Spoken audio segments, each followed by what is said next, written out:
I'm delighted to be joined today by award-winning author Sally Sutton, the creative mind behind Sunshine's innovative decodable graphic novel series Reading Adventures. This series has been carefully designed around advancing levels of phonic complexity, grounded in the science of reading, and a clear scope and sequence to support readers with engaging storytelling. Today we'll explore the inspiration behind the series and how it works. It's great to be sitting down with you today. Before we dive into the series, can you share a little bit about your own journey and what led you to create the Reading Adventures series? Yeah, sure. So I have been a writer for about 20 years, but before I got published, I did always have a secret desire to write readers for Sunshine. So I used to spend quite a lot of time locked in resource rooms at schools reading through the collection of readers, but somehow it never quite happened. So I became a writer, and I've done lots of picture books and junior fiction series, and I write plays as well, school productions, but never a Sunshine reader. So recently Wendy Pye contacted my agent Frances Plumpton and asked if there was anyone on her list who might want to write a series of decodable chapter books. And so Frances put my name forward, and I came out with a couple of ideas that I just could not decide between. So in the end I thought, okay, I'll submit them both, and maybe if I'm really lucky, they'll pick one. But it looks like Sunshine couldn't decide between them either, so they chose both of them. So yeah, here we are. Sunshine's Reading Adventures are a series of graphic novel-style decodable books. There are two parallel series, each featuring their own main characters, Big Mess Jess and Jetpack Jack. Can you tell us a little bit about each of these characters and what inspired you to create them? This was my first time working with decodables, so it was quite a steep learning curve, and luckily the editor Mel here at Sunshine is fabulous and very patient. But what my approach was to look at those word lists that you're allowed to use and to wait for something to pop out. So I look at these word lists with my author's eye, and I'm searching for anything that might cause some confusion or chaos. So mess is a great word. Big mess, even better. What rhymes with mess? Jess. So Big Mess Jess. Now who could Big Mess Jess be? She sounds like one of those big clumsy dogs. So why is she always knocking things over? Why is she in a hurry? And where's she going? Maybe she's hungry. So what's her favourite food? Look at the list. Buns. So yeah, so that's how Big Mess Jess happened, like straight from the word list. And the same with Jetpack Jack. Jet is a good word because there's lots of potential for zooming around and travel. Jet or pack, maybe we could put them together. Jetpack. Oh, what rhymes with pack? Jack. Jetpack Jack. Now who could he be? Thinking maybe not a superhero, but an ordinary kid who has this jetpack, which can take him anywhere. And of course, because it's a graphic novel style book, there's a lot of dialogue, so you need someone to talk to. So again, I looked at the list. Rat, oh, pet rat. So pet rat, Rex sitting on Jack's shoulder, egging him on, and that creates the opportunity for dialogue and banter. So yeah, again, it just comes straight out of those word lists, and so that's been my approach. The Sunshine series has been specially designed to support students as they progress through different levels of phonics skills to build reading confidence. What was it like trying to create stories that are engaging, meaningful and age-appropriate for readers, while also making sure they follow a specific set of spelling patterns? Hard? Yeah, Really hard, because you're trying to do exactly the same thing as you would do with a regular junior fiction series. So you want to have an exciting plot and characters that kids can relate to. It has to be funny, there has to be snappy dialogue, the pacing has to be right. So all these things you're doing, you're even thinking of visual interest that an illustrator might be able to pick up and run with. But you have this incredibly small pool of words to use. So that's really difficult. In a way, I'm perhaps quite well placed to do it because I do a lot of rhyme. So rhyme is also quite similar. With a rhyme, you can never force a rhyme. You can't put a word in there just because it rhymes, even if it doesn't quite make sense. If a word doesn't rhyme well and doesn't scan, you just have to find another rhyme. That's what you have to do. So I'm used to that. Also, I've learnt quite a few languages. So Years ago when I was at university, I learnt French and German and Italian. And then recently I've also been trying to learn some te reo Māori. So when you learn a language, you have big ideas that you want to express, but only a very small vocabulary. So you get quite used to changing the way that you express yourself to fit the words that you have, or maybe to slightly deviating from what you really wanted to say and just changing it a bit. But of course it has to sound natural, that's the thing. The other thing perhaps I could add to that is that it's a weird thing about the human brain, creativity. If you're restricted in something, it's actually a wonderful springboard for the imagination. So if I say gave you a piece of paper and a pen and said, can you write a story for me? You'd probably go, I don't know what to write about. But if I gave you the same piece of paper and pen and said, could you write me 5 sentences about an elephant and some mud? Then immediately you're probably thinking, maybe the elephant could get stuck in the mud. And so you come up with things that you never would have thought of before. I've got burping goats on Mars. There is no way I would ever have come up with that normally, but because it was in the word list and I was restricted with the words that I could use, it just happens sort of naturally, and it fits. So it's quite exciting. I do like that challenge. I remember years ago, this might be a little bit off topic, but I did an event called the 24-hour Deadline Theatre. So what you do is they take a bunch of playwrights, they put them in the town hall at 7 o'clock at night, and they pick 3 actors out of a hat, and they unveil a couple of props. So I think one time it was a great big black plastic foot and an extension ladder, and another time it was a rope and an empty refrigerator box. And so you've got your 3 actors and your props. You go away, you get locked in the town hall overnight for 12 hours, and you have to write a 10-minute play using those things. And then the next morning at 7 o'clock, they pass your script over to the director and the actors, and they rehearse during the day and put it on at 7 o'clock at night. And the things that people came up with, I know there was quite a lot of time pressure, which probably didn't harm, but just amazing stuff that you would never normally come up with. So I think there is freedom in being restricted like that creatively. And I think it's really good to hear you talk about being creative within these decodable books, because as a teacher I've used a variety of decodable books, and the ones that I'm attracted to the most are ones that really hold a story and engage the reader. They're not contrived, they're Yes. built really well, Yeah. and that's why I personally love Sunshine decodables. Yeah. Well, that's really good to know. So graphic novels have such a strong appeal. How does the structure and appearance of a graphic novel help keep readers engaged and motivated? Well, I think with these books, the graphic novel style is crucial, because you're trying to do everything that a normal, much longer, more complex junior fiction series would do with so few words. So the action, and there's a lot of action, it's action-packed. The action has to be carried by the pictures. So of course they have to be very good to be able to do this successfully, and these are good. In a way, I like to call these my magic books, because it's almost like, why did we never think of this before? It's like a perfect match for decodable text with a graphic novel style illustrations. It's just such a great match, because it's a really complex book, but it's accessible. The kids can read them, and it is a kind of a magic. Yeah. Illustrations in graphic novels are key to the success of such visual books. Your Reading Adventures books were illustrated by Maura Mazzara of Italy and David Arumi of Spain. What do you think of the way they have brought your characters to life? I absolutely love what they've done.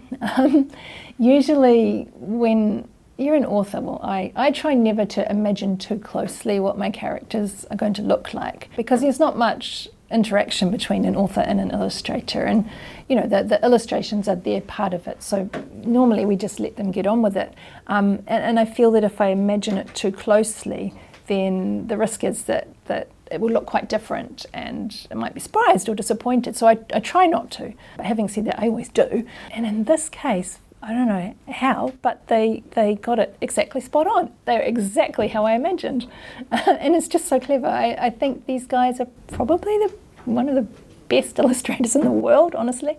There's so much work that the pictures are doing in these books, because they have to really carry the action. Usually in a book it's the pictures that are supporting the text, but in this case, even though the words have been written first, it's almost like the words are supporting the pictures, because they have to be able to show this action, they have to show character, they have to show the thoughts that the characters are having, and the memories and the emotions. So we've got a dog and a rat, and somehow these illustrators have managed to show these animals being confused and scared and boastful and stubborn and hungry and worried, and like how does that work? I don't know. But yeah, I'm blown away by them. I love them. They're just perfect. Yeah. And with them, I guess, providing lots of opportunity for oral discussion that's outside of what the words actually say, but there's more deeper sort of places that you can go. Yes, exactly. And the joy of having a graphic novel is that you can do things, like you say, that are way above the level of the words that you've got. So if you want to set a book on Mars and you want a Martian, you don't have to say the word Martian. It's not decodable. You don't have to. You can say, in the light of a torch, a shocking thing appears, and it has 6 legs, because 6 legs is decodable. It has a pointed tail and forked feelers, or whatever. You can say that, and it's obviously a Martian because it looks like a Martian. So you can do all sorts of things. You just need to pick your words carefully, and if you don't have the word available, we'll find another word, find another way of expressing it, and the illustrator will pick it up and make it clear. How did you strike the balance between making the books accessible to readers, but also exciting enough that they'd want to keep turning the pages? In a way, you don't have to strike a balance. It's not really a matter of balancing one with the other. I think you can't compromise on the excitement of the story, because the story is so important. It has to be exciting. And if it's not exciting, you need to find a different storyline, So I don't think there is a balance there. It's non-negotiable. If anything, the balance probably comes more in the language. Really, the only thing that's different from writing a regular junior fiction series is that often when I write, I'm taking words out, I'm culling words and trying to make it as short as possible, whereas sometimes with decodables, it's good to pop in a word because it is decodable, it fits the sounds that the child was practicing for that book. So sometimes we do tend to add a few words in, but apart from that, I don't think you need to compromise. You just need to think harder and choose a different word. Yeah. Teachers often say it's hard to find material that struggling readers actually want to pick up. What choices did you make in the stories to make sure students feel motivated? Humour is the massive one for me. It has to be funny, because if a child is reading a book and they laugh, you've got them. Yeah, so humour is just so important. And I've really tried with these books, because they might be for struggling readers to think, what do kids love? What are they going to find funny? And I've really tried to pull out all the stops and put in all that stuff that kids are going to love.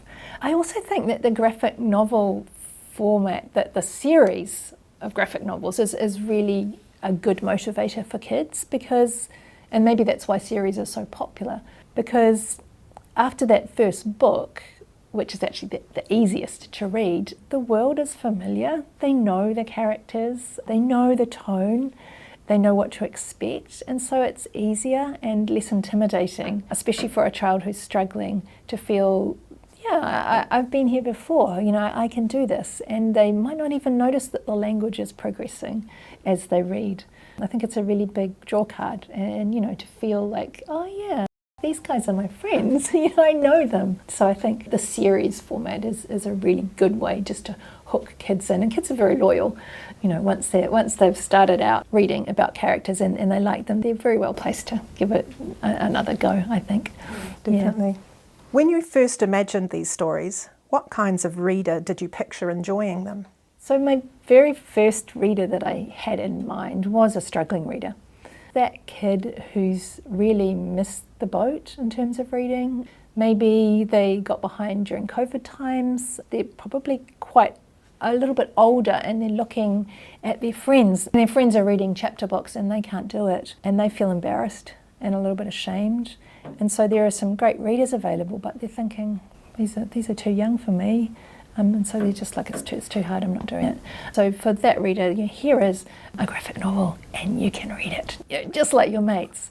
So that was the first reader I had in mind. But then the other one equally would be that kid who is actually a really good reader, and they might be really new at reading or quite young, and they look at the big kids reading chapter books and suddenly they can read one too. And how cool is that? That would be a huge boost to their confidence. So I think that's the joy of these books, is that they do appeal to a really wide range of ages.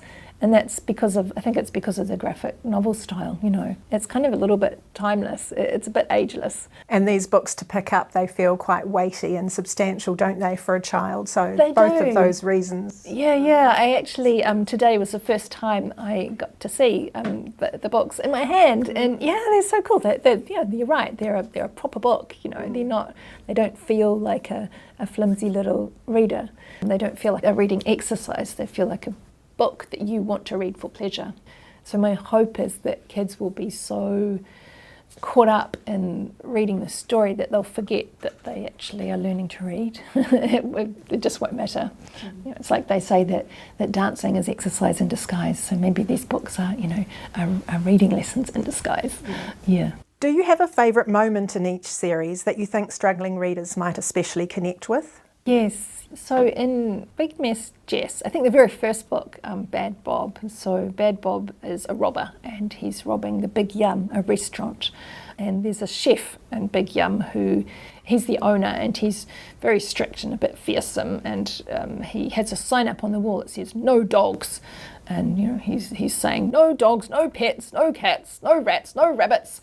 And he does not believe that Big Miss Jess could ever nab Bad Bob. But of course, Big Miss Jess does, and he changes his tune. He's very grateful, but there's just this scene, and it's completely wordless, like there's no text, but he just very quietly takes the "no dogs" sign off the wall. And I just think that's so lovely, because that, Big Miss Jess is standing in for that kid who's clumsy and not a very good reader, and yet triumphs. So I think that's just a really nice moment that's quite empowering for the child. And then in Jetpack Jack, I think probably the fourth book, it's set at a circus. It's called The Problem at the Big Top. And this is probably Jack's lowest moment. It's a really stormy day and there's a lot of wind blowing into the circus tent, and Gail Glitter, who's up on the trapeze, is having trouble. And Jack is trying to help. He's so keen to help. He's doing all sorts of stuff to help, but he keeps getting slammed into the side of the tent and landing badly, and in the end the whole audience is laughing at him. They're actually mocking him, and he feels really humiliated. And I think this is exactly how a reader who is struggling might feel. And then Rex, his pet rat on his shoulder, starts clapping for him. The trapeze artist who works with Gail Glitter has hurt his arm, he can't go on. And the show will probably have to be cancelled unless they can find a replacement, and Rex reckons that Jack can do it. So he starts clapping for him. And then the people around realise, oh yeah, actually that kid did do some good stuff, and he did put the tent pegs back in, and so they start clapping too. And so Jack gives it a go, and then he's up there under the lights and he's flipping and everybody's cheering and clapping, and it's a really cool moment. It's like, yeah, you did it. You did this. You can do it.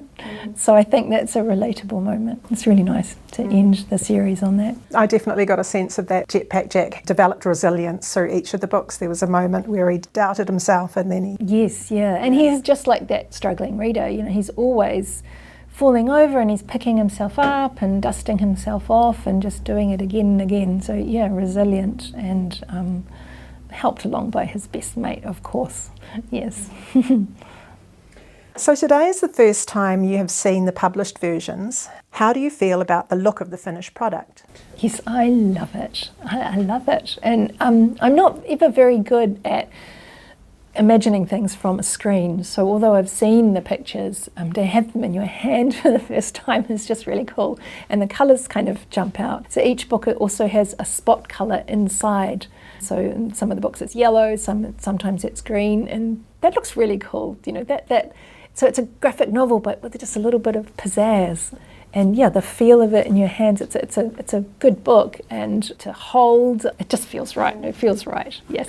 Even down to the point where the spine has a title on it, which for a lot of the decodables, they don't have that sense of, Yeah, you're absolutely right. Yeah, that's true. Yes, yep. Yeah, I hadn't thought of that. So you put it in a shelf with the spine facing out and you can see the title. Yeah, I'm very happy. What advice would you give to students who are creative and love storytelling but struggle to write their ideas down? And we find this a lot in classrooms, Yes. especially today. The first piece of advice I would probably give would be to keep it simple, because it's better to have a simple idea that you finish than a really complicated idea that you start with a bang and then fizzle out because you can't sustain it. I would also suggest, if it's a story, that they just keep a mind on the basics of story writing, if you like. The story has to have a problem. So I always tell kids there are 3 really easy problems. If you can't think of one, stuck is a really good problem. We've all been stuck somewhere, up a tree, in a zipper, in traffic, with a problem, in the mud, like that elephant. Yeah, late, we've always been late. I'm always late. Lost, we've always, can think of a time when we've been lost or when we've lost something. So pick a problem and a character and be nasty to your character. In real life, it's really good to be nice to everyone and to be on time and to do your homework and eat your veggies and not be sick. But in a story, that's really boring. In a story, you have to put your mean hat on and push your character into really tight corners. So if you have a character who's really afraid of spiders, put your character in a room with spiders. If you have a character who's afraid of swimming, have their best friend fall in and make them go rescue them. So if you have a problem, you've got a story structure, you've got a beginning, a middle and an end, and you can finish it. And you can do this quite randomly. Like I remember once when my daughter was just a new entrant, so this was the first year of school, and these kids could write a little bit. A few sentences. They were the good readers of the class, but they were new entrants. And so I went in as an author and I had a bag with just random objects, and they weren't completely random. They were objects I thought might stimulate something. So there was a watch and a sticking plaster and a necklace and maybe an egg, stuff like that. And I'd get them to pick something out of the hat and to write a story about it with a problem, maybe with the word lost. And these kids, they were 5 years old, they wrote full stories. They might have only been 3 or 4 sentences long, but they were proper stories. And the teacher was blown away, and it's just because they followed the rules of storytelling. Just find a problem and then fix it, or don't fix it, and you've got your story. So yeah, again, restricting your imagination, that thing would be a great way to springboard creativity. Yeah, I would really recommend giving that a try if they're stuck. If you could speak directly to a student who feels like reading is too hard, what encouragement would you give them? You can do it. Reading is hard. It's hard. English is a terrible language to have to learn to spell. All those throughs and bows and coulds and woulds and it coughs. It's dreadful. It is hard, and everybody learns at their own pace. And there are plenty of examples now of famous authors who've struggled to read when they were children. Joy Cowley, Jackie French, the Australian Children's Laureate of times past. She couldn't read as a child. She struggled. So it's nothing to be ashamed of. But you can do it.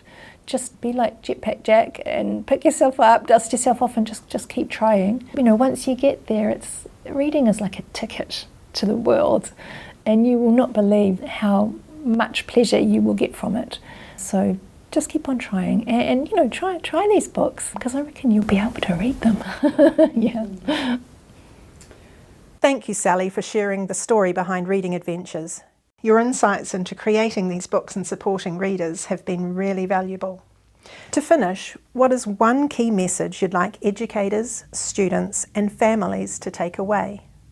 I think there is often, in schools especially, a lot of stress around learning to read, meeting targets and being perfect spellers, and just the mechanics of writing. And I think it's all too easy to forget why we're learning to read in the first place. It's not just about information, it's about joy and pleasure and the joy of the story. So my message would be, have fun. You know, don't worry too much about the stress of learning. Just enjoy the story. You know, this is your reading adventure, so enjoy it. Have fun. Yeah. Awesome. Thank you.